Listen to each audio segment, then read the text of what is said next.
There were very few others doing it that I was aware were doing it. There were some psychologists and social workers who were providing a service, particularly around children, that was somewhat related. And it was a lonely path because you couldn't help but have doubts of whether you were doing the right thing, and if it was the right thing, whether you were doing it well. Mm-hmm. And so I did search for others doing it and found a couple of psychologists in Portland that were doing something akin to it in custody cases.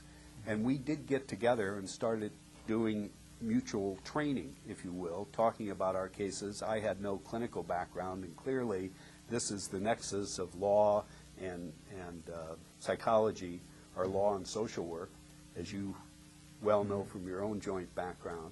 Mm-hmm. And I knew I was doing part of it without the requisite background, not being either a social worker or a psychologist or having clinical mental health training. And the psychologists felt the same uneasiness, because though we can intellectually draw lines and say this is the practice of law and this is the practice of mental health providers, in fact, in divorce you can't take a messy situation and make that nice clean cut. Mm-hmm. And so the psychologists were in effect getting into some legal issues, whether it be custody or support or the finances around children. And we decided to get together to learn from one another and started offering co-mediation to our clients, mm-hmm. and then coming back and debriefing those cases and learning from that.